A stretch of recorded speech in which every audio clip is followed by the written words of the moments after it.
Pues estaba aquí para visitaros como secretario general y gracias al pastor Moisés por su invitación y por poder estar aquí con vosotros esta mañana, pero también espero que entendáis que también estoy aquí para compartir la palabra.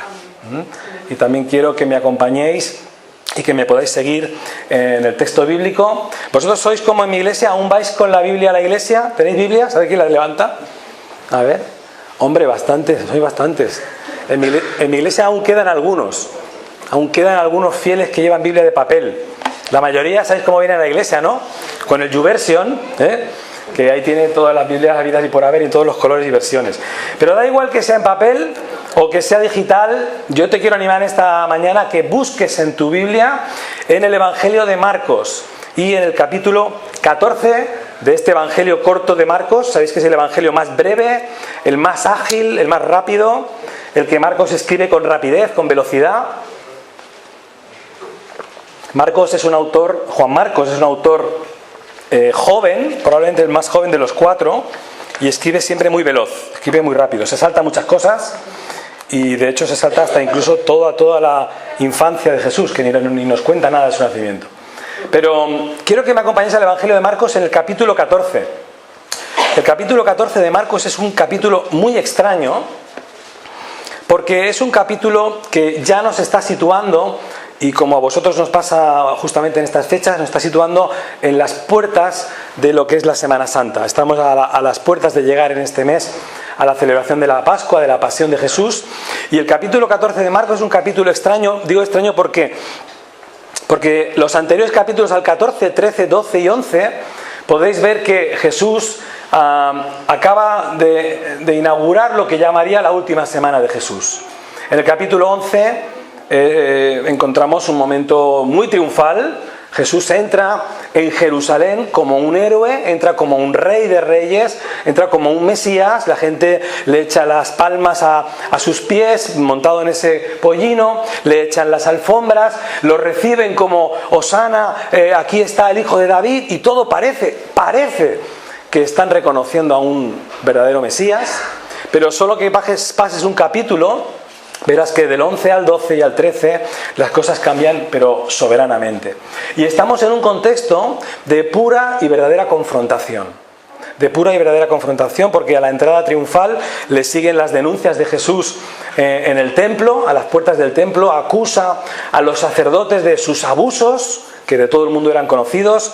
Luego va a predicar el capítulo 12 y 13 las famosas parábolas que se dirigen a los líderes de Israel, y son parábolas muy duras. Va a haber denuncia de la hipocresía de los escribas y finalmente va a anunciar algo que nadie va a entender, ni siquiera sus propios discípulos, y es que va a anunciar que el templo va a ser destruido y en 3 días lo va él a reedificar. Nadie, absolutamente nadie, le entiende.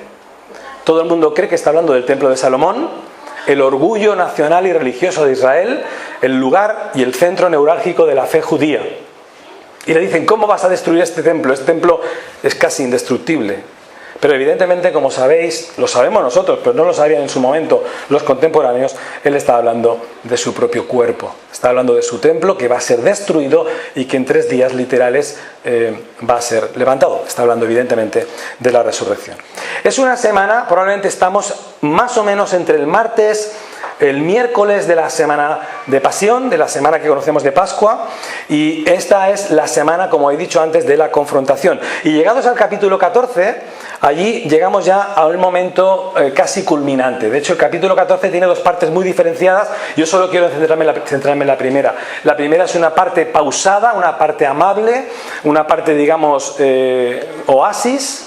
Pero la segunda parte del capítulo, como luego podéis ver si pasáis la página, veréis que ya habla y ya instituye Jesús la famosa mesa del Señor, la cena de despedida, la cena pascual, lo que celebramos habitualmente en nuestras iglesias a través del pan y del vino. Eso está en el capítulo 14 de Marcos, y ahí es donde nos vamos a centrar solo en la primera parte, en el primer versículo, y si me seguís a la lectura dice lo siguiente: 2 días después, por eso he dicho antes que podía ser más o menos el martes, 2 días después era la Pascua y la fiesta de los panes sin levadura. Y buscaban los principales sacerdotes y los escribas cómo prenderle por engaño y matarle. Y decían: no durante la fiesta, para que no se haga alboroto del pueblo. Pero estando él en Betania, en casa de Simón el leproso, y sentado a la mesa, vino una mujer con un vaso de alabastro de perfume de nardo puro, de mucho precio. Y quebrando el vaso de alabastro, se lo derramó sobre su cabeza. Y hubo algunos que se enojaron dentro de sí y dijeron: ¿para qué se ha hecho este desperdicio de perfume? Porque podía haberse vendido por más de 300 denarios y haberse dado a los pobres. Y murmuraban contra ella. Pero Jesús dijo: dejadla, ¿por qué la molestáis? Buena obra me ha hecho. Siempre tendréis a los pobres con vosotros, y cuando queráis les podréis hacer bien, pero a mí no siempre me tendréis. Está hecho lo que podía, porque se ha anticipado a ungir mi cuerpo para la sepultura. De cierto os digo que donde quiera que se predique este evangelio, incluido Cádiz, en todo el mundo, también se contará lo que está hecho para memoria de ella. Entonces Judas Iscariote, uno de los 12, fue a los principales sacerdotes para entregárselo. Y ellos, al oírlo, se alegraron y prometieron darle dinero, y Judas buscaba oportunidad para entregarle. Voy a detener la lectura aquí, pero si veis la lectura en vuestras Biblias, veis que sigue exactamente en ese mismo momento ya la mesa del Señor. Como veis, un capítulo muy especial, muy emotivo, muy impactante para la memoria y para el recuerdo de Jesús y de los discípulos. Jesús nos dice el primer versículo que hemos leído, el versículo 3, que está en Betania. Betania es una pequeña aldea a las afueras de Jerusalén, un pequeño pueblecito sin importancia, a no ser que la importancia se la da la Biblia. Porque en Betania era un lugar donde Jesús solía acudir para descansar. Era un lugar donde solía ir para encontrar refugio en momentos de tensión, en momentos de confrontación. Esta es una semana de confrontación, recordadlo. Y en estos momentos, como en otras ocasiones, Jesús se iba a Betania, a ese pueblecito a las afueras de Jerusalén, una distancia como, por ejemplo, más o menos como también Cádiz o San Fernando, parecido, cercano. Y allí iba porque tenía amigos. Por lo menos nos consta en la historia bíblica que había una casa de 3 hermanos que tenía él una especial amistad, confianza y cariño, a donde iba allí a encontrar refugio y atención. Pero esta historia nos relata por contra otra casa. Nos narra la casa donde está comiendo Jesús en este versículo 3, que es la casa de un tal Simón el leproso. Ahí estaba Jesús comiendo. Desde el versículo 3, ahí estaba sentado a la mesa. Es interesantísimo este detalle, dejadme que os lo cuente, porque es del todo improbable que este Simón fuera en ese momento un leproso. Porque un leproso en los tiempos de Jesús iba con campanillas avisando a todo el mundo de que seguía viviendo con lepra, lo cual le hacía totalmente inmundo, y la gente se alejaban por piernas de él porque creían que la lepra era altamente contagiosa. Por lo tanto, es totalmente imposible que este Simón esté hoy leproso, acompañado en su mesa de Jesús y de sus discípulos. Lo cual nos puede hacer pensar, es una especulación, pero nos puede hacer pensar, una especulación muy probable, que este hombre fue leproso. Y es muy probable que le quedó el mote, le quedó el alias de Simón el leproso. Pero no lo podía estar siendo ahora. Si me permitís una segunda especulación, que no está en el texto bíblico, a lo mejor también es probable que fuera leproso curado por Jesús. Lo cual tampoco es ninguna cosa extraña, porque Jesús había curado a muchos leprosos a lo largo del Evangelio.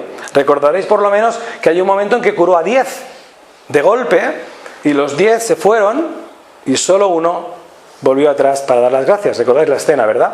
Esa es una de varias escenas en que Jesús cura leprosos. Por lo tanto, bien podía ser posible, no es ninguna herejía pensar, que este pudiera ser otro leproso curado por Jesús. Lo cual explicaría que Jesús estuviera en su casa.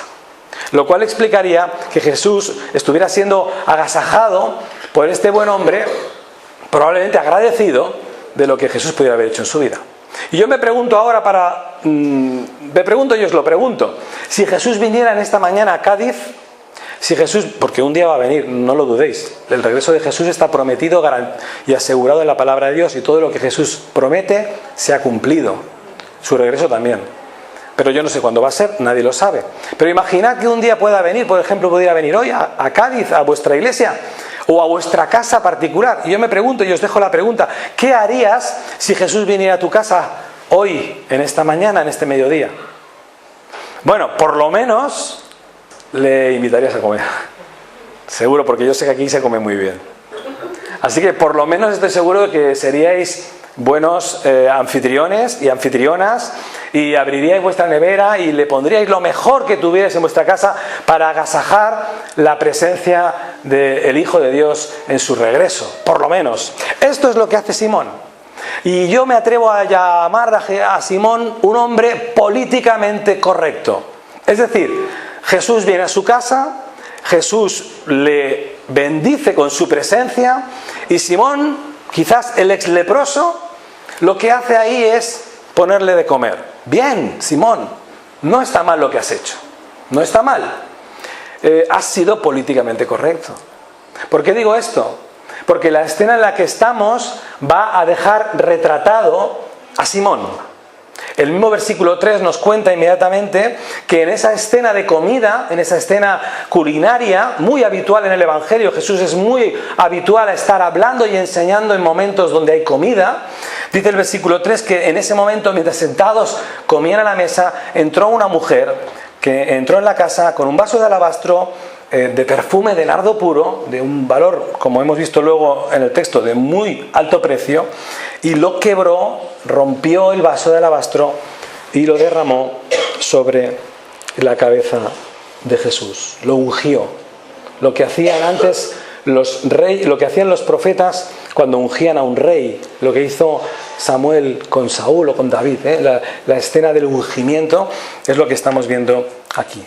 Estamos en un ambiente, en esta casa, en este ambiente de Betania, un ambiente de amor, de gratitud, de reconocimiento, de hospitalidad, expresado de diversas formas. Simón ofrece su casa, Simón ofrece su comida, pero esta mujer, que luego veremos quién es, esta mujer entrega su posesión probablemente más valiosa. Y a este tema es al que quiero llevaros en esta mañana, a la actitud extraña, insólita de esta mujer que decide entregar todo lo que tiene como mínimo de tremendo valor y entregarlo de una forma completa, ese perfume de nardo puro, y entregarlo de forma absoluta para cubrir y para ungir la cabeza de Jesús. Los discípulos rápidamente sacan la calculadora, uno de ellos en especial, que era el tesorero y por cierto también ladrón. Si está el tesorero aquí, que no se enfade porque no va por él, Pero en esta historia bíblica el tesorero sí era ladrón, el de esta iglesia seguro que es un santo varón, pero en esta historia el tesorero era una buena pieza. Y enseguida ha hecho cálculos y rápidamente ha calculado que por lo menos, esto valdría 300 denarios. Esto tiene un alto precio. Si lo traduces a nuestra cultura y a nuestro siglo XXI y a Cádiz, más o menos yo he hecho los cálculos imaginando que un denario era el salario de un día y por lo tanto 300 denarios equivalen a 10 meses de trabajo. Entonces, no sé cuál será tu salario, ni te lo voy a preguntar ahora, pero vamos a imaginar que eres mileurista. Algunos me dicen, ojalá fuera mileurista, pero vamos a imaginar que lo eres, pues estamos hablando de una cifra en euros altísima, porque estamos hablando del salario de 10 meses de trabajo, probablemente entre 10 o 7 o 8.000 euros como mínimo. Eso es lo que podría costar probablemente ese pequeño frasco de perfume de nardo puro que esta mujer llevó a la presencia de Jesús y que no dudó ni por un segundo, y esto es muy importante, no dudó en un momento en romperlo, derramarlo y cubrir con él la cabeza de Jesús. No sé si os lo habéis planteado, si esta historia os parece normal. No sé si os habéis planteado si todo lo que está pasando en esta escena es algo común y cotidiano. No sé si tú vas por la vida con 10.000 euros en el bolsillo. ¿Sí? Alguno me ha dicho que sí, yo me lo creo esto. Porque yo no llevo ni 3 euros y aún con lo que tengo me falta. Pero esta mujer anda por la vida con unos 10.000 euros en un pequeño frasco de perfume y delante de Jesús no duda en romperlo y en derramarlo sobre él. Perdonadme si exagero, pero esto es un uso totalmente irracional de ese perfume. Probablemente esta mujer acaba de acabar con toda su coquetería. Acaba de acabar con todo el que era un signo de belleza de su tiempo, como lo es ahora. No sé si lo es ahora en tu casa o en las costumbres de Cádiz, pero en mi casa, mi mujer, su marido, le regala un pequeño bote de perfume al año. Para no hacer publicidad, no os diré que es de Ponche y Cabaña, pero es el perfume que le compro y con la intención de que le dure aproximadamente todo el año. Mi mujer es catalana. No pongáis esa cara, nadie es perfecto. Mi mujer es catalana y se pone una gota aquí y otra gota aquí y basta. Y la tercera su marido vigila. ¿Para qué? ¿Para que dure todo el año? Porque tanto ella como el marido son catalanes. ¿Aquí echáis el chorro del perfume? ¿Sí? Pues allí no. Allá al norte somos más cautelosos. Entonces una gotita aquí y una gotita allá y basta. De hecho, un perfume bueno huele muy fuerte con un par de gotas. Y la historia nos dice que era de nardo puro. Si mi mujer cogiera el perfume y se lo echara encima todo por la cabeza un domingo para ir al culto, crearía una cierta tensión hogareña, hasta cierto punto incluso un cierto momento de confrontación matrimonial. ¿Me entendéis, verdad, los maridos? Los maridos me seguís mejor, ¿verdad? Llegado a este punto, yo creo que lo que hace esta mujer es totalmente incomprensible.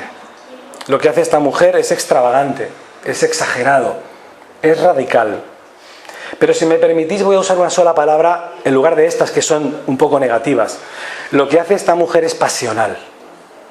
Y ese es ejemplo de pasión por Jesús en el que esta mañana quisiera enfatizar. Lo que esa mujer hace es un ejemplo de pasión insólito, pero un ejemplo de adoración de todo o nada. De todo o nada, porque lo que esta mujer quiere enviar a los que están viendo su escena es que el Jesús de la historia, Jesús de Nazaret, el Hijo de Dios que ella tiene delante, merece ese tipo de adoración. Es decir, merece toda nuestra adoración, de todos nuestros recursos, de todo nuestro tiempo, de todas nuestras capacidades. No os lo he contado, pero en la historia de Marcos esta mujer aparece anónima. En vuestra Biblia hasta ahora lo habréis leído, el versículo 3, su nombre y en adelante aparece anónimo, no aparece. Pero esta mujer tiene nombre. Esta mujer aparece en las otras historias contadas igual por los otros evangelistas.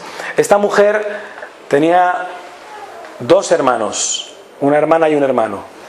Vivía en Betania, os voy dando pistas, a ver si lo pescáis. Y tenía un hermano que había muerto.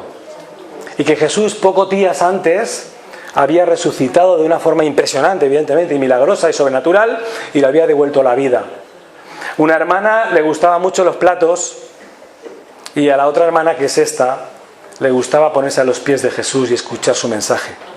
Seguramente ya os habéis ubicado, porque esta mujer es María. Y ahora seguramente quizás entenderéis mejor por qué esta mujer extremadamente agradecida puede romper un vaso de alabastro de 10.000 euros y echárselo sin dudar por un segundo en la cabeza de Jesús, sin ningún momento de duda.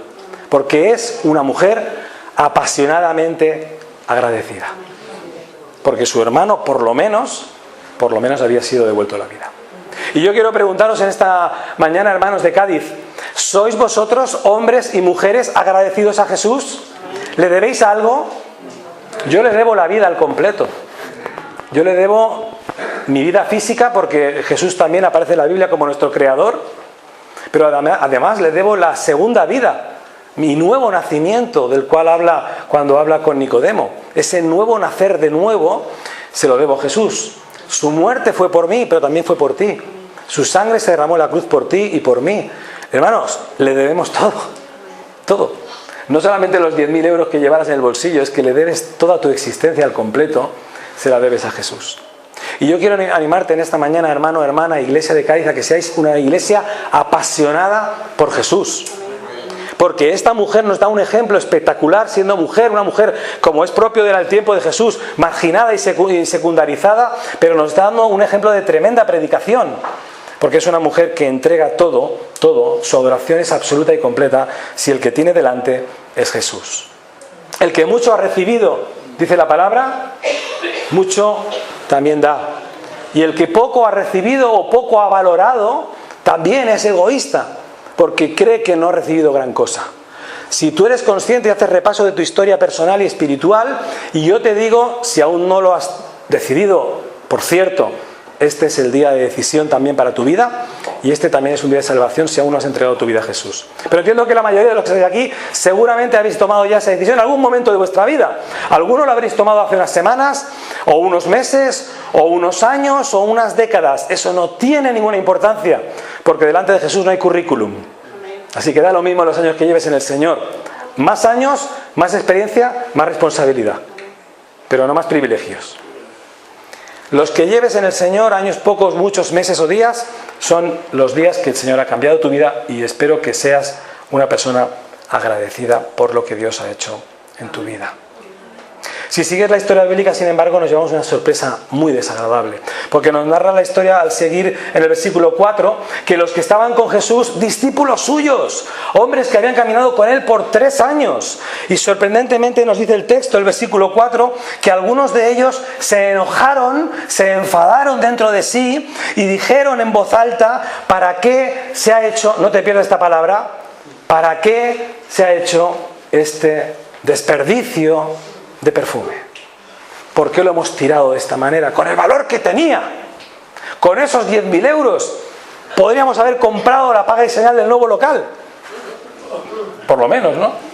O un montón de bolsas de comida para gente pobre, ambas cosas, o otras docenas de ideas, podrían haber sido, por supuesto, dignas y aceptables.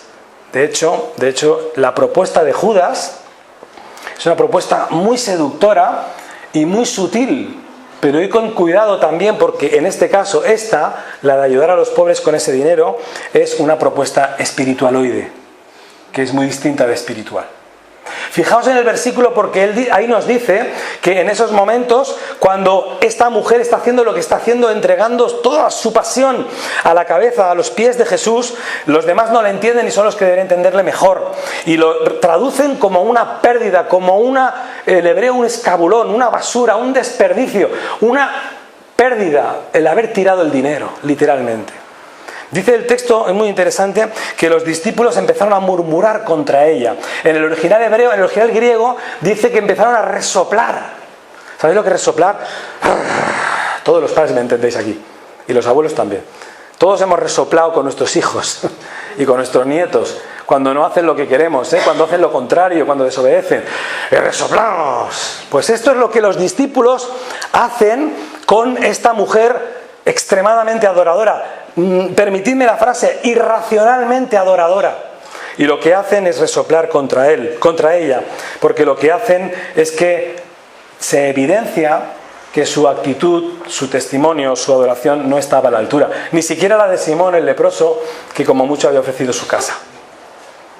Lo que esta mujer ha hecho sin querer es dejar en evidencia a esos hombres que siguen a Jesús, ha dejado en evidencia, por supuesto, a Simón el leproso, y la señalan como, quizás, no sé si os lo habrán dicho alguna vez aquí en Cádiz, quizás alguna vez otros os habrán dicho: si eres un hermano demasiado apasionado por Jesús, o una hermana demasiado apasionada por Jesús, quizás algún otro hermano te pueda señalar o criticar o murmurar y decir: mira, este es un fanático. No pasa en Cádiz, esto pasa en mi iglesia solo. Pero a veces yo lo he visto: ay, este hermano, qué entregado es, o qué entregada es que no para, es que parece que vive en la iglesia, es que... Y a veces las críticas vienen de otros hermanos, sorprendentemente, que deberían imitar a esta persona, y en lugar de imitarla la devalúan o la critican. Y ahí tienes la historia repetida. Tienes a los discípulos criticando a María porque ha dado todo lo que tenía y ha ido muchísimo más allá que lo que habían hecho ellos. La propuesta de ellos era una propuesta mucho más simple, mucho más humana y mucho más material. Cojamos el dinero y ayudemos a los pobres. ¿Suena bien o no suena bien? Sí, suena bien, porque la iglesia también está llamada a hacer obra social, también está llamada a ser misericordiosa, también está llamada a ser una organización, un pueblo que tenga misericordia y que tenga solidaridad con los que necesitan ayuda. Y la iglesia de Cádiz tiene que ser una iglesia también de misericordia. Por lo tanto, la propuesta es sutil, no es que sea mala, es que es sutil, porque lo que está diciendo Judas, y parece que le apoyan o le aplauden un poco los otros discípulos, es algo que hay que leer entre líneas, como muchas veces hay que leer el Evangelio entre líneas. Lo que está diciendo Judas es que hay que ayudar a los pobres, es algo positivo. Jesús lo había enseñado. Jesús había dado alimentación en varias ocasiones a miles de hombres y mujeres. Lo habéis visto en los evangelios, lo habéis leído. Jesús habría dicho, sí, amén, ayudemos a los pobres. Pero la segunda enseñanza, que está subrepticiamente escondida por debajo, en forma sutil, es que el mensaje que está diciendo es: Jesús no es la prioridad. ¿Lo veis? Jesús no merece que ese frasco se entregue sobre su cabeza. Podemos hacer otras cosas en paralelo, segundos planes. Podemos dedicar ese dinero a ayudar a los pobres. Podemos hacer otras ideas. Pero que Jesús no sea la prioridad devalúa absolutamente la actitud de Judas y de los que le aplaudían. Y ahí, hermanos, hay una enseñanza muy importante para la iglesia de hoy en Cádiz. Porque, hermanos, lo primero que tiene que tener la prioridad en la iglesia es Jesús. Tenéis que ser una iglesia cristocéntrica. Por encima de todos los planes humanos, que los hay buenos y legítimos y válidos. Pero por encima de todo tiene que estar nuestra pasión, nuestra adoración, nuestra entrega, nuestro sacrificio por la persona de Jesús. No podemos ser antropocéntricos, no podemos poner nuestra mira en el hombre, porque Jeremías dice que maldito el hombre que confía o que pone su confianza en el hombre, porque será, como dice Jesús, un ciego que guía a otro ciego y acaban en el hoyo. Nuestro objetivo, nuestra meta, nuestra énfasis, nuestra pasión, nuestra dedicación solo puede ser hacia la persona de Jesús. Y esto esta mujer, María, lo tuvo muy, pero que muy claro. De hecho, es un ejemplo, creo, para mí, sin duda para mí, y creo que también para vosotros. Tengo una teoría, solo es una teoría y no está en la Biblia, así que si me la quieres devaluar, estoy dispuesto a aceptar tu crítica. Pero pienso que el termómetro de nuestro amor por Jesús, el termómetro de nuestra pasión por Jesús, es saber cuánto estamos dispuestos a entregarle por Él o para Él. Cuánto estamos dispuestos a entregarle de lo que tenemos, de nuestro patrimonio, por Él y para su obra y para la extensión del reino.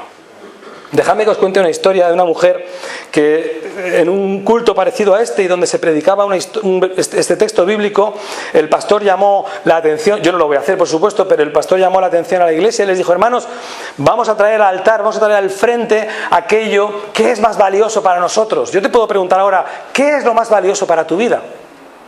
No me lo cuentes, pero ¿qué puede ser? ¿Lo que hay en la cuenta bancaria?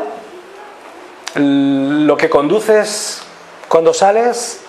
¿El patrimonio donde vives? ¿La casa o las casas que puedes llegar a tener? Los jóvenes responden habitualmente sus sueños. Lo más valioso son sus planes, sus ilusiones. Si hablas con un empresario, ¿sabes qué es lo que dice que es más valioso para él? El tiempo. Porque el tiempo se le escapa para hacer más dinero. El tiempo es oro. Cada uno tenemos cosas valiosas. Cada uno sabemos cuáles son delante del Señor. Pero quiero contar una anécdota de una mujer que en esa iglesia todos los hermanos presentaron al frente en notas, en papel, la entrega de algo que se comprometían para la obra del Señor, para el seguimiento de Jesús. Y una hermana puso un papelito que los diáconos al leerla se sorprendieron porque aparecía el nombre de una mujer y ponía en el papel Elena. Y le dieron al pastor: pastor, ¿qué es esto? No sabemos quién es. ¿Qué es? ¿Qué responde? Y entonces el pastor dijo: hay aquí un papel que alguien ha puesto un nombre que se llama Elena. ¿Qué es esto? ¿O de quién es esto? Y se levantó una mujer de la congregación, una mujer viuda. Atentos a este detalle. Una mujer mayor, viuda, sin marido, sin sostén económico, y salió al frente para contar su historia. Hermanos, sí soy yo. Elena es mi hija. Elena es mi único sostén económico. Es mi único sostén emocional. No hay nadie en casa cuando yo llego. Solo está Elena. Elena me cuida, me da de comer, me protege, me defiende. Pero hace 3 años que Elena, mi hija, quiere ser misionera. Quiere servir al Señor, quiere entregar su vida a la obra misionera donde Dios la envíe. Y llevo 3 años frenando su llamamiento. ¿Os suena esto? ¿No habéis oído nunca una historia parecida? Yo lo he oído en mi casa. Yo lo he conocido esta historia en mi propia casa. Y esta mujer frenaba el llamamiento espiritual de su hija Elena porque la retenía a su interés, la quería cerca, era su única hija y era viuda. Y en esa historia, en esa predicación de Marcos, capítulo 14, en esta historia que acabamos de leer de esta mujer María que entregó todo lo que tenía, su presente, y probablemente en el frasco, probablemente entregó incluso su seguridad social, probablemente entregó su pensión de futuro, esta mujer entendió que ella estaba haciendo algo incorrecto delante de Dios y que debía entregar a su hija y que no tenía ningún derecho a retenerla más porque esa hija no le pertenecía, esa hija era del Señor, como todos nuestros hijos. Sabéis que nuestros hijos son préstamos, ¿no? Nuestros hijos no son nuestros, el Señor nos los presta para que los encaminemos a la cruz, pero un día tomarán su camino, como yo tomé el mío y tú tomaste el tuyo. Y esta mujer entendió que esa hija no le pertenecía, no era suya al menos a nivel espiritual, lo era a nivel físico, y que a nivel espiritual le pertenecía a Jesús, y hizo esa ofrenda pública delante de la iglesia y entregó a su hija Elena todo lo que tenía, lo que esa viuda consideraba más valioso. Yo no sé qué es lo más valioso para ti, seguramente tú lo sabes muy bien y lo debes tener en tu mente. Quizás es tu esposo, tu esposa, tus hijos, tu casa. Espero que no sean cosas materiales, espero que las cosas más valiosas para tu vida tengan nombres y apellidos. Espero que no sean cosas que se compran y se venden, porque eso también se puede perder. Entiendo, al menos o para mí, lo más valioso de mi vida es mi familia, después de Jesús. Y quizás de la familia, mi esposa y detrás mis hijas. Yo en ese orden me muevo.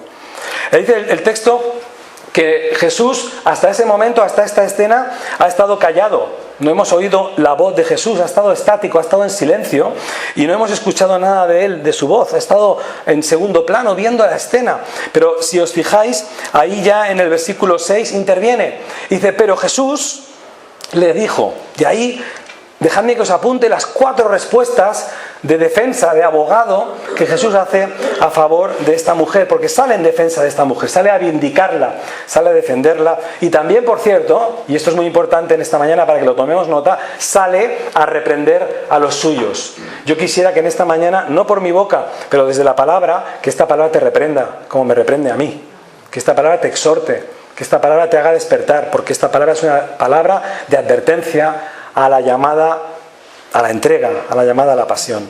Dice Jesús, a mí no me tendréis siempre. Es cierto, estamos a 2 días de la Pascua, probablemente es martes, miércoles. Estamos a las puertas de que Jesús, si pasas la página, se despide de sus discípulos, enfrente el Getsemaní, el juicio falso y poco después la muerte en el Calvario. Está a las puertas y después de eso, unos días estará con ellos, pero sabéis que finalmente se despedirá para siempre de los ojos de ellos. Y no siempre me tendréis, pero a los pobres sí. Si esa es vuestra preocupación, si esa es vuestra inquietud, estáis desordenando prioridades. María ha aprovechado su oportunidad, María ha aprovechado una oportunidad irrepetible de adoración. No habrá otra oportunidad, por más que pases los capítulos, no hay otra oportunidad en que nadie pueda ungir a Jesús justo 2 días antes de enfrentar la cruz. Y lo que quiero recordar, o creo que nos podemos recordar unos a otros, es que debemos aprovechar las oportunidades. Porque las oportunidades no siempre están. Y cuando las tenemos, hay que pillarlas y aprovecharlas para bendecir a otros hermanos, para agradecer sus testimonios, para agradecer su pasión, evidentemente no su locura, no su irracionalidad, no sus otras palabras que usaba antes, sino su verdadera pasión, y decirle, gracias hermano, eres un modelo para mi vida. Quiero parecerme un poco más a ti, porque cuando te miro a ti, veo mejor a Jesús. Ese hermano, esa hermana no merece tu crítica, no merece tu rechazo, merece tu respeto, merece tu gratitud. Hay Marías en la iglesia, hay hermanos y hermanas que son probablemente hermanos y hermanas apasionados y apasionadas como María. Merecen tu gratitud, merecen tu respeto, tu admiración, y decirle, hermano, un poquito quiero ser como tú para parecerme más a Jesús. Jesús dice, ha hecho lo que podía. Dice Jesús hablando de esta mujer, ¿por qué la molestáis? Dice el versículo 6, ha hecho lo que podía. Todos tenemos oportunidades para servir en el reino de Dios, todos podemos hacer algo para extender el reino, todos podemos hacer algo que esté a nuestro alcance. Es cierto, y hay cristianos que se han argumentado ahí, que no somos capaces de llevar el evangelio a toda la humanidad, cierto, y Dios no te lo pide. Y Dios no te pide que tú seas el artífice de llevar el evangelio a toda la humanidad, pero sí te pide que lo lleves a tu entorno, a tu vecindario, a tus amistades, a tus grupos de redes, Ahí donde hay influencia de tu nombre, ahí donde alguien te escucha. Y donde te escuchan a ti, por cierto, no me escucharían a mí. Porque no soy nadie en tu entorno. Igual que a ti no te conocen en el mío. Todos tenemos entornos privados. Todos tenemos lugares donde solamente nos escuchan allí. Madres y padres, nuestro primer campo misionero es nuestra cocina. Nuestro primer campo misionero es nuestra casa. Es ahí donde más influencia tenemos como educadores, hombres y mujeres, como padres, para educar a nuestros hijos los años que estén con nosotros, los 20, los 30, los que quieran. Bueno, ahora ya no se van ni a los 40, pero los años que están bajo nuestra influencia. Y dice Jesús que hizo lo que podía. Nosotros también podemos hacer eso. Podemos utilizar nuestra cocina como el mejor de los púlpitos.